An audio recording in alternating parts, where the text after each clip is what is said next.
ബേപ്പൂർ തുറമുഖത്തിന്റെ വികസന മുരടിപ്പിനെതിരെ പ്രക്ഷോഭം ആരംഭിച്ചിരിക്കുകയാണ് തൊഴിലാളികൾ.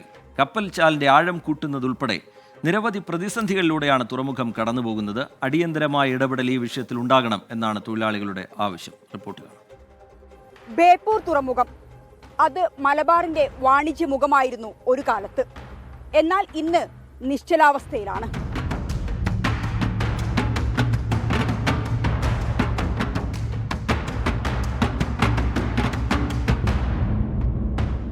ഇവിടെ നിന്ന് ലക്ഷദ്വീപിലേക്ക് 5ലധികം യാത്രാ സർവീസുകൾ നടത്തിയിരുന്നു. ഈ സർവീസുകൾ നിർത്തലാക്കിയിട്ട് 4 വർഷം. യാത്രക്കാരെ മാത്രമല്ല, തൊഴിലാളികളെയും ഇത് പ്രതികൂലമായി ബാധിച്ചു. കപ്പൽ ചാലിന്റെ ആഴം കൂട്ടാത്തതാണ് പ്രതിസന്ധിയെന്ന് പറയുന്നു. കപ്പൽ ചാലിലെ പാറകൾ പൊട്ടിക്കുന്നതാണ് നിലവിലെ പ്രശ്നം. ഇന്ന് ആധുനിക സംവിധാനം നിലനിൽക്കുകയാണ്. ഒരു കപ്പൽ ഇങ്ങോട്ട് കയറണമെങ്കിൽ, ബേപ്പൂർ പോർട്ടിലേക്ക് കയറണമെങ്കിൽ ആഴം വേണം. ആ ആഴം എന്ന് പറയുന്നത് അവർക്ക് അവരെ റൂമിലിരുന്ന് കഴിഞ്ഞാൽ ഇന്നറിയാം ബേപ്പൂർ പോർട്ടിൽ എത്ര ആഴമുണ്ടെന്നുള്ളത്. അപ്പോൾ ബേപ്പൂർ പോർട്ടിലെ പ്രധാന ഘടകം എന്ന് പറഞ്ഞാൽ ട്രഡ്ജിംഗ് ആണ്. മേജർ ട്രഡ്ജിംഗ് നടത്തിയിട്ട് ബേപ്പൂർ പോർട്ടിൽ ആഴം കൂട്ടി കഴിഞ്ഞാൽ ബേപ്പൂരിലെ വികസനം തുടക്കം കുറിക്കാൻ കഴിയും.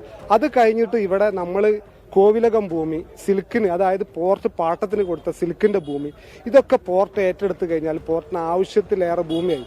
അങ്ങനെ ആകുമ്പോൾ തന്നെ നമ്മളെ സാധനങ്ങൾ കൊണ്ടുപോയി വെക്കാനും ഒക്കെ ഭൂമി ഒരുപാടുണ്ടാവും.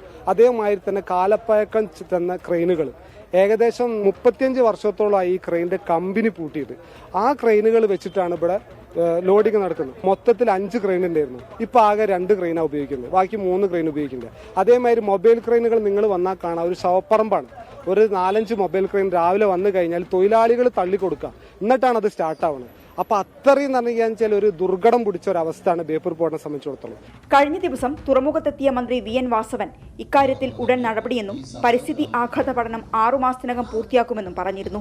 പക്ഷേ ഇത് എത്ര വേഗത്തിൽ പൂർത്തിയാക്കാൻ കഴിയും എന്ന ആശങ്ക തൊഴിലാളികൾക്കുണ്ട്. നിലവിൽ ഉരു സർവീസുകൾ മാത്രമാണ് ലക്ഷദ്വീപിലേക്ക് നടത്തുന്നത്. അതും വിരലിലെണ്ണാവുന്ന സർവീസുകൾ മാത്രമായി ചുരുങ്ങി. കയറ്റിറക്കങ്ങൾ നിന്നതോടെ തൊഴിലാളികൾക്കും ജോലിയില്ലാതായി.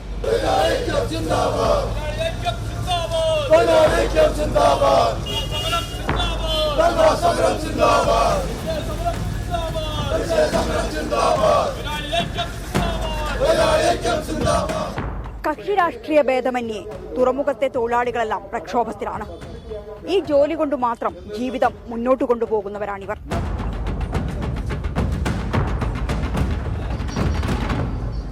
പതിനഞ്ച് വർഷത്തിലധികമായി ചർച്ചയാകുന്നതാണ് തുറമുഖത്തിന്റെ വികസനം.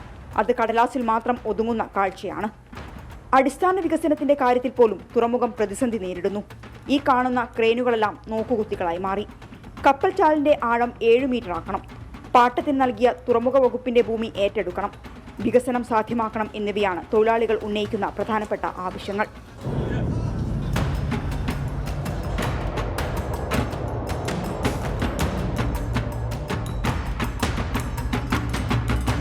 കഴിഞ്ഞ ദിവസം ഇവിടെ എത്തിയ തുറമുഖ വകുപ്പ് മന്ത്രി VN വാസവൻ തൊഴിലാളികളെ കണ്ടിരുന്നു, അവരുടെ പ്രശ്നങ്ങൾ കേട്ടിരുന്നു.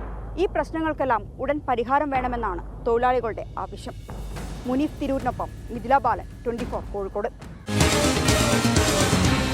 പൊതുജനം കഴുതയല്ല സാർ.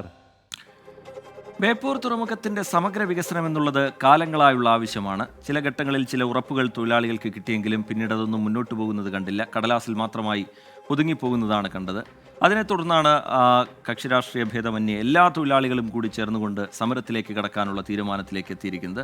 ചില പ്രതികരണങ്ങൾ കൂടി കാണാം. ഞങ്ങൾക്ക് അവിടെ സാധനം ഇറക്കി വെക്കാൻ ലക്ഷദ്വീപാണ് ഞങ്ങൾക്ക് ആകെയുള്ള ആശ്രയങ്ങൾ.